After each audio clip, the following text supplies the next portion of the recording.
Olá, mais uma vez estamos aqui com vocês, reunidos para aprendermos mais sobre o nosso relacionamento conjugal. Como nós podemos tratar de questões de maneira bíblica e assim fortalecer o nosso relacionamento familiar. Temos visto diversos assuntos, entre eles o último que nós vimos é sobre comunicação, e nós estamos trabalhando dentro da comunicação. Já falamos sobre a preocupação, como que ela está relacionada com a comunicação, e daí como que ela deve ser controlada, né, para não prejudicar os relacionamentos familiares. Também, hoje nós vamos ver sobre a ira e a amargura, como que ela está relacionada também com a comunicação, quais as barreiras, né, que encontramos por causa da ira e da amargura, e como que nós podemos controlá-la biblicamente.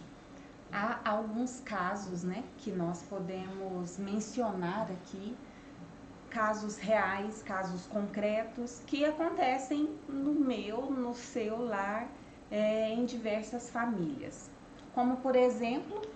Existem casos em que, por exemplo, a família tem um horário marcado, né, precisa chegar no compromisso numa certa hora, a esposa não consegue terminar de se arrumar, não consegue terminar de arrumar as crianças, e aí está tudo atrasado, o marido fica irado com essa situação e justifica que ele está irado porque a esposa não se importou com o compromisso dele.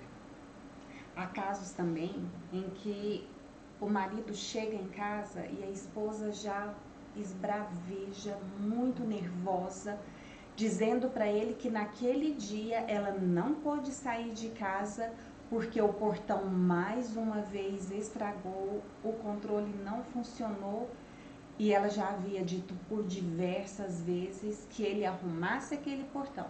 E aí, por causa desse portão quebrado, pifado, ela teve que ir ao supermercado a pé e foi uma tragédia trazer todas as compras ali, enfim. E ela queria saber o que estava acontecendo, porque ele estava sendo um banana e que ainda não tinha tomado uma providência a respeito daquele portão. Imagina que esses casais fossem cristãos, né? E qual seria uma atitude correta deles? Como que eles deveriam agir de acordo com a Bíblia? É importante. Vamos ver o que a Bíblia diz a respeito disso. O que a Bíblia diz a respeito da ira e da amargura. Ela é uma característica da velha natureza, né? Uma velha natureza independente de Jesus Cristo e contrária às Escrituras. Tiago 1, 19 e 20 diz o seguinte: entendam isso, meus amados irmãos, estejam todos prontos para ouvir, mas não se apressem em falar nem em se irar. A ira humana não produz a justiça de Deus. Algo interessante aí é que a ira humana ela é contrária à justiça de Deus. Né? Geralmente, quando ficamos irados, nós nos sentimos injustiçados. E ao expressarmos rapidamente a nossa ira, ou que seja guardar essa ira, nós estamos querendo uma espécie de fazer a justiça própria, né? E nós temos que esperar a justiça divina, o tempo de Deus, as coisas acontecerem no tempo de Deus, né? Então, por isso que precisamos controlar a ira. Colossenses 3:8 também diz o seguinte: mas agora é o momento de se livrarem da ira, da raiva, da maldade, da maledicência e da linguagem obscena. Se a gente for observar aqueles exemplos dados, realmente houve ali uma maledicência, houve até uma linguagem não tão cordata, né? Mas a Bíblia diz o quê? Para a gente fugir, que não esteja entre nosso meio, com as nossas atitudes, aquela que vem do coração, a ira, a raiva, a maldade, que a gente fuja disso. Exatamente. Já a amargura, ela relaciona-se diretamente à ira e demonstra uma grande insatisfação com a soberania de Deus em sua vida. E nós vamos ver também, entender um pouco melhor sobre isso, né? A amargura, ela surge de uma vida voltada para agradar a você mesmo, ou eu mesmo, né? E ao invés de agradar ao Senhor, e causa muitos problemas. Os conflitos se instalam quando há amargura, porque há uma ira e ali fica tudo junto e misturado, é complicado. Mas Hebreus 12, 15 diz o seguinte: cuidem uns dos outros para que nenhum de vocês deixe de experimentar a graça de Deus.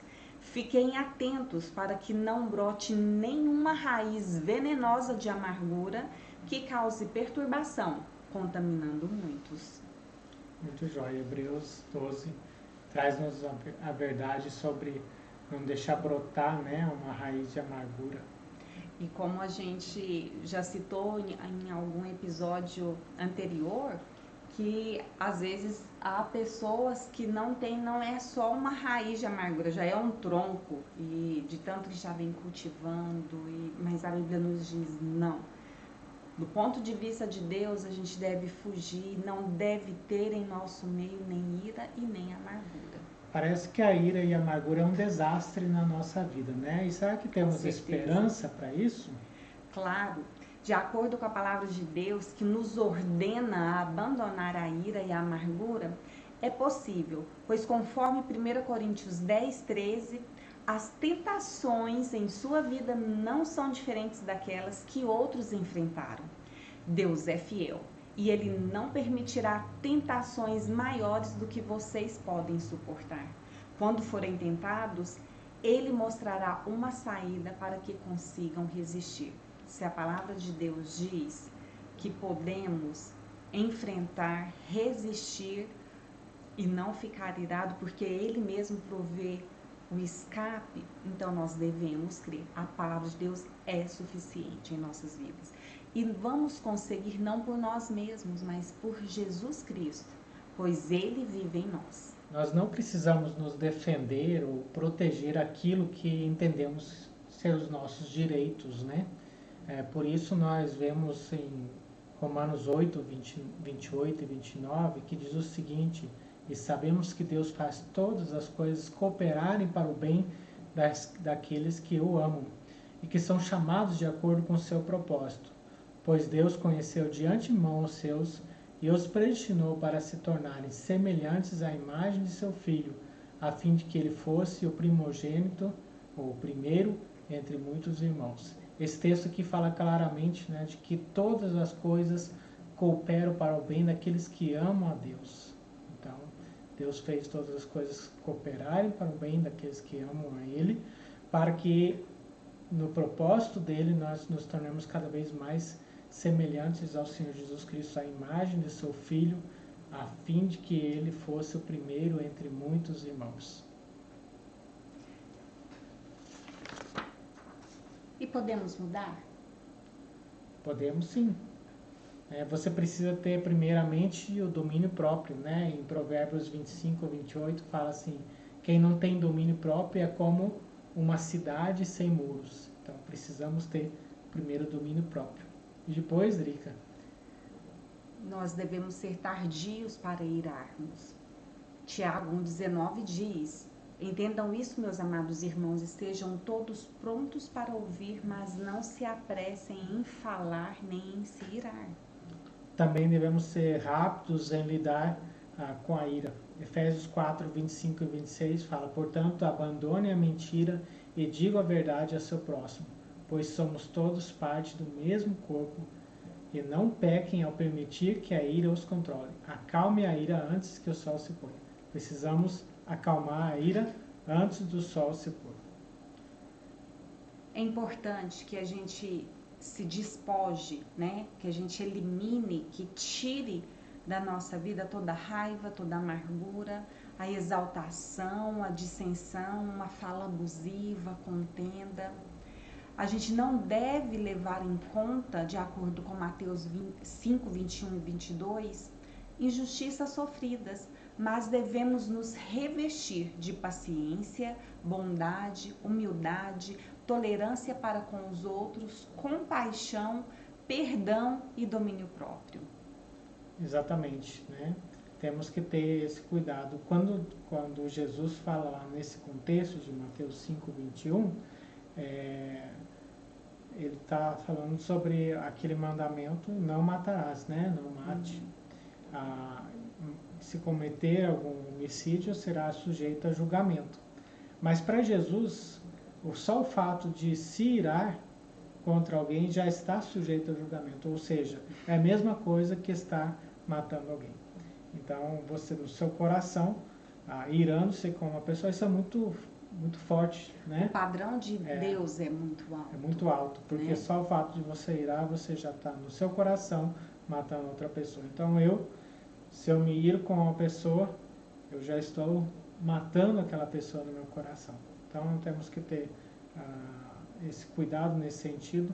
É por isso que a Bíblia fala para nós despojarmos, né, da raiva, da amargura, de fala abusiva, e aí nos revestimos, né, com paciência, bondade, humildade, tolerância com os outros, compaixão, perdão.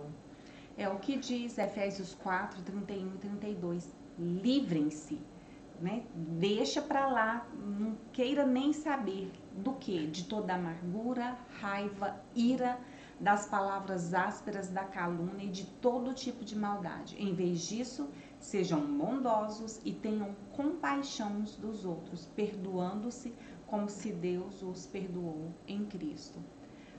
Essa questão da compaixão é a gente se colocar no lugar do outro. Exatamente. Né? Porque se a gente pensa na questão da ira e da amargura, o nosso eu, ele está no foco. Mas se a gente despoja disso, se a gente livra disso e atenta para o que a palavra de Deus diz, de termos compaixão, né? É a gente tá no lugar do outro. Exatamente, sabendo que nós também nos iramos, né? Sabendo também que nós pecamos nesse sentido, e é por isso nós temos que ter compaixão com os outros também. Olhando para aquilo que nós vimos no começo, quando nós começamos, né, a falar sobre esse assunto, nós vimos, por exemplo, aquela família, né, que tinha um compromisso, que precisava chegar na hora, mas atrasou, e aí o homem da casa, né, o marido, deu a culpa na esposa, né, porque ela não se importa com ele, né, e o que ele precisa fazer? Digamos que ele é um cristão, e ele precisa fazer o quê? Ele precisa tomar algumas medidas, algumas atitudes, né, na comunicação, né, por isso que esse assunto entra na comunicação. Por exemplo, ele precisa avisar, né, com antecedência o horário que ele precisa sair. Às vezes a esposa, os filhos não fazem plano, nem muitas vezes ideia do tempo que se leva para ir de um lugar para outro. Então, essa quanto comunicação, tempo se leva para arrumar, exatamente, quanto tempo vai começar a se arrumar. Então, ele pode ajudar em casa, né? Ele pode ajudar para que a dinâmica das coisas aconteça. Vestir os filhos e tudo mais. Demonstrar uma longanimidade ao invés de se irar, né? Nesse caso, aconteceu, nesse momento, atrasou, né? Fazer o quê? Então, precisa ter uma longanimidade. Não adianta se irar nessa situação, né? Só vai piorar as coisas. E também não pode guardar a amargura, né? Mas praticar essa comunicação bíblica. Passível da mesma falha, né?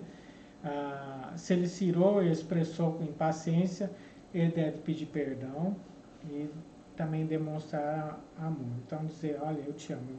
Você me perdoa? Eu te perdoo. E aí dizer, eu te amo, né? E pensando no caso, né, daquela outra situação em que o marido chega, a esposa está nervosa porque o portão não funcionou, ela teve que ir a pé para o supermercado e trouxe as compras e foi um transtorno, e aí ela acabou xingando ele de banana, que ele não tomava providência nenhuma. O que será que a gente poderia fazer nessa situação? Em primeiro lugar, é importante que essa esposa pense bem do marido. Né? Ela falou que ele era um banana, então ela já está cultivando alguma coisa ali contra esse marido. Então, o que ela deve pensar, sim, bem dele. Ela pode ajudá-lo, né? Também como? perguntando como que eles podem juntos encontrar uma solução para aquele portão. Como que eles podem? Será que procurar alguém para consertar? Será que né, tem alguma outra situação? Trocar o portão? Né? Eles podem juntos encontrar uma solução e ela pode se colocar disposta. Às vezes ele não tem tempo para resolver aquilo, está atarefado por demais e ela, né, que talvez precise mais que aquele portão esteja a postos ali para a hora que ela precisar, ela pode ajudar, oferecer essa ajuda. Demonstrar compreensão pelos afazeres dele também, né? Talvez ele não teve tempo mesmo, talvez ele não tenha se lembrado. Então, né, ela está ali ajudando, né? Não sendo rixosa, mas ajudando ele, sendo compreensiva com ele. Ela deve também reconhecer o seu próprio descontrole, lembrar que ela também é passível dos mesmos erros, deve se arrepender e pedir perdão. E aí demonstrar o seu amor, dizendo, eu te amo. Muito bem, essa é a nossa palavra, né, de hoje sobre a ira e a amargura e como que ela se relaciona, né, com a comunicação para que haja um bom desempenho na casa, da família, né? Lembra de clicar aqui embaixo, né, dar o seu like e também se inscrever no nosso canal. Cada vez que aumenta mais um no nosso canal aí, nós vamos aumentando a nossa audiência, mais pessoas vão sendo alcançadas também com a palavra da verdade. E podem ter seus lares abençoados, amém, edificados, né, e uns ajudando os outros. Então dê o seu like e se inscreva, por favor. Obrigado.